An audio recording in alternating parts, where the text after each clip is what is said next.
السلام عليكم ورحمة الله وبركاته. فيديو النهاردة سهل وبسيط هنعمل فيه الماربل كيك. الماربل كيك ليها اشكال وطرق كتير جدا. هنعمل النهاردة اسهل واسرع طريقة منها، ما بتاخدش وقت في التحضير اطلاقا، لذيذة قوي بجد.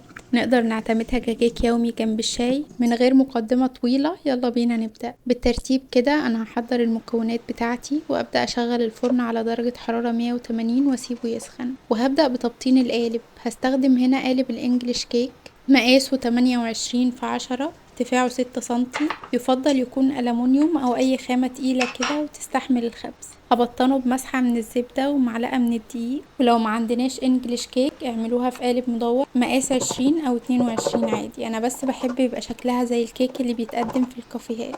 ضروري طبعا مسيبش أي دقيق زيادة في القالب، لأن ده ممكن يتسبب انه يحرق لي الكيك. ولو مش واثقة في حرارة الفرن يفضل تبطني القالب بورق زبدة أفضل. تمام كده، هسيبه على جنب.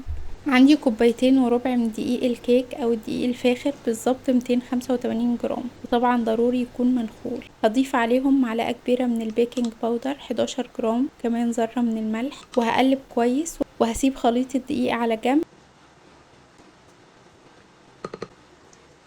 وفي بولة العجان هضيف 150 جرام من الزبدة، كوب الا ربع. الزبدة بتاعتي طرية بالشكل ده، ولكن مسقعاها شوية في التلاجة. وهنزل عليها بكوب ونص من السكر بيعادله 300 جرام. هستخدم الويسك في الخفق لاني عايزة اللون يفتح والقوام يبقى هش كده. هشغل على سرعة هادية، وبمجرد ما السكر يختفي هعلي السرعة. ينفع نستبدل العجان بالمضرب الكهربي عادي. وخلال وقت الخفق هوقف واقلب بالسباتولا علشان اضمن ان مفيش سكر لوحده تحت او في الجوانب. وهكمل في الخفق لحد ما اوصل للون والقوام اللي قدامكم ده. في الوقت ده هبدأ انزل بالبيض بيضة بيضة. عندي 4 بيضات، ولو البيض عندكم كبير قوي استخدموا 3 فقط.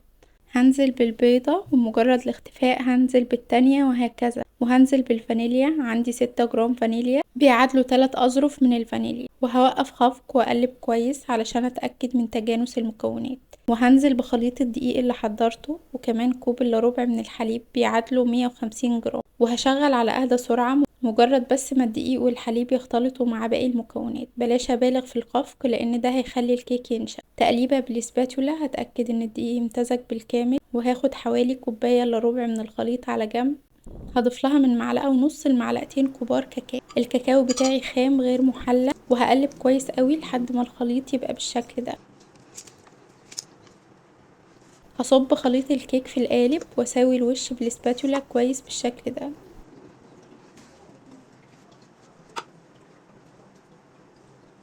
وهضيف خليط الكاكاو في المنتصف، معلقة جنب معلقة بالشكل ده. وبأي سكينة او خلة هعمل زي تمويجات كده من الاول للاخر، وهرجع تاني من الاخر للاول كده. وهدخل الكيك رف اوسط على درجة حرارة 180. الفرن بتاعي سخن كويس قوي. اخدت مني بالظبط 40 دقيقة في التسوية. يفضل دايما تتابعوا التسوية بنفسها. اختبر التسوية بخلة من المنتصف بالشكل ده كده تمام قوي. هقلب الكيك واسيبه يهدى شوية. هنا الاولاد ما كانوش صابرين لحد ما يهدى، قطعته وهو سخن علشان كده فيه القليل من الفرافيت كده، لكن لما سيبته يهدى دي كانت النتيجة. ما شاء الله بجد، الكيك واخدة طبقة قرمشة من بره، طرية جدا من جوه. الفضل ده يرجع للزبدة اللي استخدمتها في كل قطعة، هتديكم شكل مختلف عن القطعة اللي قبلها. احلى شكل كلنا بنستناه، الاقرب لشكل البجعة. مفيش حاجة تساوي ريحة الخبز في البيت، كلها بركة ودفى. كيك ستاربكس الشهير في البيت بدون اي مكونات صعبة ولا طرق معقدة.